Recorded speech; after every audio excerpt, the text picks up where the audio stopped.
Welcome to Bazaar News. CM Mohan Charan Majhi observed 10th International Yoga Day in Kalinga Stadium, Bhubaneswar today.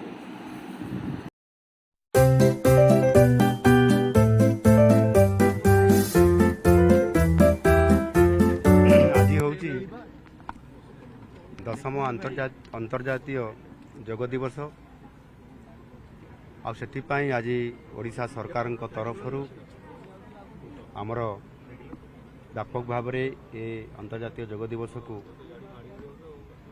विभिन्न जगार जिला स्तर में sub divisional स्तर में म्युनिसिपालिटी ब्लॉक स्तर में यहाँ व्यापक भाव में आयोजन करा सहित आज मु निजे ये आमर कलिंग स्टाडियम प्रिमिसेस भितर आज यहाँ आम आयोजन करूँ निजे उपस्थित रही ए कार्यक्रम में सामिल होमर क्रीड़ा मंत्री सूर्यवंशी सुरेश समेत मुख्य शासन सचिव एवं सांसद सहित विधायकगण उपस्थित अच्छा पूर्वतन विधायक मैंने भी उपस्थित अच्छा विभिन्न बुद्धिजीवी विभिन्न वर्गर समस्ते अच्छा क्रीड़ाविद मैंने अच्छा क्रीड़ा छात्र छात्री मैंने उपस्थित अच्छा समस्त को मुझे धन्यवाद देवी जे से आंतरिकतार सहित और अति सुंदर भाव में ये योग दिवस में उपस्थित रही योगाभ्यास कर गोटे भल वार्ता देइछंती नुआ ओडिशा रे नुआ आशा और उद्दीपना नहीं ये जो भव्य दिव्य कार्यक्रम आज करागला निश्चित भाव में नुआ ओडिशा गठन करिबारे एवं सुस्थ ओडिशा गठन करिबारे ये बहुत बड़ आगामी दिन में सहायक हब मु आशा करी जे ये जो योग निज शरीर सुस्थ पाई एवं समाज पाई ये जो गोटे मुख्य प्रसंग विषय कि आज आसी ताकू ये वर्ष तमाम या किभली भाव में लोकों पाखक पहुँची पार व्यापक भाव में जनसचेतनता कर आम सरकार सचेतन रहा सहित निश्चित भाव में ये कार्यक्रम को तल स्तर को पहुँचेबे यह अत्यंत खुशी और आनंदर विषय आज यह सफलता होता कारण समस्त को नमस्कार एठारे उपस्थित माननीय क्रीड़ा मंत्री श्री सूर्यवंशी सुरेश महोदय ये उपस्थित अतिथि हिसाब से जोग आमर ओडिशा सरकार मुख्य शासन सचिव महोदय एवं आज ये आंतर्जातिक योग कार्यक्रम में जोग आमर सांसदगण विधायकगण पूर्वतन विधायकगण एवं उपस्थित अन्य मान्यगण्य व्यक्तिगण क्रीड़ाविद छात्र छात्रीगण अधिकारी वृंद एवं गणमाध्यम प्रतिनिधिवृंद एवं आम सह जोड़ी होता समस्त साधारण तथा समस्त ओडिशावासी को मु आज यही अंतर्जातीय योग दिवस शुभवर्ष में अनेक अनेक शुभेच्छा एवं अभिनंदन जनाऊँ। आज सारा देश दशम अंतर्जातीय योग दिवस पालन कर आपण सामिल हो अत्यंत खुशी और आनंदित। प्राचीनतम भारतीय सभ्यता संस्कृति विश्व को योग बड़ी जो प्रमुख उपहार प्रदान कर परंपरा को आम समस्ते पालन करने को आज एकाठी योग माध्यम उभय शरीर और मनर सुस्थता को प्रोत्साहित करिबारे आम देशर प्रिय यशस्वी प्रधानमंत्री श्री नरेंद्र मोदी नेतृत्व में विश्व स्तर में जो उद्यम आरंभ होता और से जड़े ओडिया भाव मुझे हृदयता सहित कृतज्ञता जनाऊँ। यशस्वी प्रधानमंत्री मोदी जी ही प्रयास में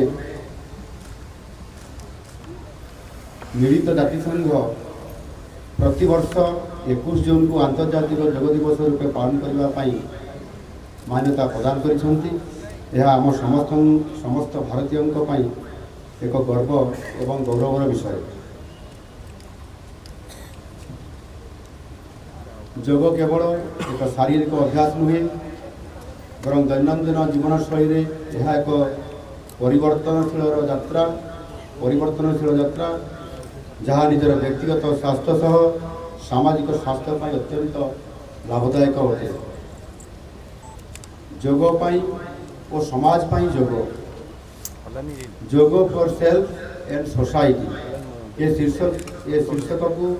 2024ର ମୁଖ୍ୟ ବିଷୟ ରୂପେ ଗ୍ରହଣ କରି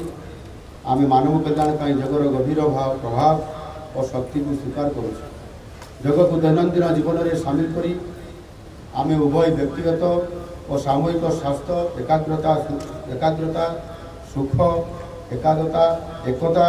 ଓ ଶାନ୍ତିର ଭାବନାକୁ ପ୍ରୋତ୍ସାହିତ କରୁଛୁ। ଆନ୍ତର୍ଜାତିକ ଯୋଗ ଦିବସର ଉଦ୍ଦେଶ୍ୟ ହେଉଛି ଯୋଗ ମାଧ୍ୟମରେ ମାନସିକ ଓ ଶାରୀରିକ ସୁସ୍ଥତା ପ୍ରତି ଏକ ବ୍ୟାପକ ଜନସଚେତନତା ସୃଷ୍ଟି କରିବା। ମନୋବୈଜ୍ଞାନିକ ଓ ଶାରୀରିକ କଲ୍ୟାଣ ପ୍ରସଙ୍ଗରେ ଏହାର ମହତ୍ତ୍ୱ ଆମେ ସମସ୍ତେ ହୃଦୟଙ୍ଗମ କରିବାର ବିଶେଷ ଆବଶ୍ୟକତା ରହିଛି। ମାନସିକ ସୁସ୍ଥତା ଓ ଏକ ଚାପମୁକ୍ତ ପରିବେଶର ସୃଷ୍ଟି ପାଇଁ ଆବଶ୍ୟକୀୟ ଆତ୍ମସଚେତନତା ତିଆରି କରିବା ଆଜିର ଏହି ଯୋଗ ଦିବସର ଏକ ମହତ୍ତ୍ୱପୂର୍ଣ୍ଣ ଉଦ୍ଦେଶ୍ୟ ଅଟେ। ଯୋଗାଭ୍ୟାସର ମହତ୍ତ୍ୱ ଆଜି କେବଳ ଦେଶରେ ନୁହେଁ, ଦେଶ ବାହାରେ ମଧ୍ୟ ବିଶ୍ୱର 150ରୁ ଅଧିକ ରାଷ୍ଟ୍ରରେ ବହୁଳ ଭାବରେ ଆଜି ପ୍ରସାରିତ ହେଉଛି, ଯେଉଁଥିପାଇଁ ଦେଶ ବିଦେଶରେ ଉଭୟ ଏହା ସରକାରୀ ଏବଂ ବେସରକାରୀ ସ୍ତରରେ ମଧ୍ୟ ବ୍ୟାପକ ଭାବରେ ଏ ବ୍ୟବସ୍ଥା ଆୟୋଜନ କରିବା ସହିତ ତାହାର ପ୍ରଚାର ଏବଂ ପ୍ରସାର ମଧ୍ୟ ହେଉଅଛି। ଆଜି ମଧ୍ୟ ଆମ ଦେଶର ପ୍ରିୟ ପ୍ରଧାନମନ୍ତ୍ରୀ ନରେନ୍ଦ୍ର ମୋଦିଜୀ ଆଜି ଏ କାର୍ଯ୍ୟକ୍ରମକୁ ବ୍ୟାପକ ଭାବରେ ସାରା ଦେଶରେ ପ୍ରତ୍ୟେକ ରାଜ୍ୟରେ, ପ୍ରତ୍ୟେକ ଜିଲ୍ଲାମାନଙ୍କରେ, ପ୍ରତ୍ୟେକ ସବ୍ ଡିଭିଜନାଲ ସ୍ତରରେ ମଧ୍ୟ ବିଭିନ୍ନ ଜାଗାରେ ବ୍ଲକ ସ୍ତରରେ ମଧ୍ୟ ଆଜି ବ୍ୟାପକ ଭାବରେ ଏ କାର୍ଯ୍ୟକ୍ରମକୁ କରିବା ପାଇଁ ନିର୍ଦ୍ଦେଶ ଦେଇଛନ୍ତି ଏବଂ ଆଜି ପ୍ରାୟ ଦେଶର ସବୁ ଜାଗାରେ ଏ କାର୍ଯ୍ୟକ୍ରମକୁ ବ୍ୟାପକ ଭାବରେ ଏବଂ ଭବ୍ୟ ଭାବରେ ମଧ୍ୟ ଆୟୋଜନ କରାଯାଉଅଛି। ସୁସ୍ଥ ବ୍ୟକ୍ତି ଏକ ସୁସ୍ଥ ସମାଜ ଗଠନରେ ସହାୟକ ହୁଏ। ଯୋଗ ଏପରି ଏକ ଶାରୀରିକ ବ୍ୟାୟାମ ବା ଅଭ୍ୟାସ ଯାହା ମାନସିକ ସ୍ତରରେ ଏକ ଆଭ୍ୟନ୍ତରୀଣ ଶାନ୍ତି ପ୍ରଦାନ କରିବା ସହ ବ୍ୟକ୍ତିର ସାମଗ୍ରିକ ସୁସ୍ଥତାକୁ ପ୍ରୋତ୍ସାହିତ କରିବାରେ ପ୍ରମୁଖ ଭୂମିକା ଗ୍ରହଣ କରେ। ଆଜିର ଏ ବ୍ୟସ୍ତବହୁଳ ଦୁନିଆରେ ବିଭିନ୍ନ ଚାପ ଚିନ୍ତାକୁ ଦୂର କରି ଯୋଗାଭ୍ୟାସ ଆମ ଜୀବନର ସନ୍ତୁଳନ ଏବଂ ସମନ୍ୱୟ ହାସଲ କରିବାରେ ଏକ ମାର୍ଗ ପ୍ରଦାନ କରେ। ଦୈନନ୍ଦିନ ଜୀବନରେ ଯୋଗକୁ ଗ୍ରହଣ କରି ଆମେ ଏକ ସୁନ୍ଦର ଏବଂ ସୁଖମୟ ଜୀବନ ହାସଲ କରିବା, ଯାହା ଆମ ସମାଜର ସ୍ୱାସ୍ଥ୍ୟ ଓ ସମୃଦ୍ଧି ପାଇଁ ଅତ୍ୟନ୍ତ ଜରୁରୀ ଅଟେ। ଆଧୁନିକ ଯୁଗରେ ଆମର ଏହି ପାରମ୍ପରିକ ଜ୍ଞାନର ସର୍ବାଧିକ ଆବଶ୍ୟକତା ରହିଛି। ଆଜି ସାରା ରାଜ୍ୟରେ ହଜାର ହଜାର ଯୋଗପ୍ରେମୀଙ୍କ ଉତ୍ସାହଜନକ ଅଂଶଗ୍ରହଣ ଦେଖି ମୁଁ ଅତ୍ୟନ୍ତ ଖୁସି ଏବଂ ଆନନ୍ଦିତ। ଆପଣମାନଙ୍କର ବିପୁଳ ଅଂଶଗ୍ରହଣ ଯୋଗ ପ୍ରତି ବଢ଼ୁଥିବା ସଚେତନତାର ଏକ ପ୍ରମାଣ। ତେଣୁ ଆସନ୍ତୁ ଏ ଯୋଗାଭ୍ୟାସକୁ ଦୈନନ୍ଦିନ ଜୀବନର ଏକ ଅବିଚ୍ଛେଦ୍ୟ ଅଙ୍ଗ କରିବା ପାଇଁ ଆମେ ସମସ୍ତେ ପ୍ରତିଶ୍ରୁତିବଦ୍ଧ ହେବା ଏବଂ ଆମର ବନ୍ଧୁ, ପରିବାର ଓ ସମ୍ପ୍ରଦାୟ ସହ ଏହି ପ୍ରଥାକୁ ଆପଣାଇ ଏକ ସୁସ୍ଥ, ସୁଖୀ ଓ ଶାନ୍ତିପୂର୍ଣ୍ଣ ସମାଜ ଗଠନ କରିବାର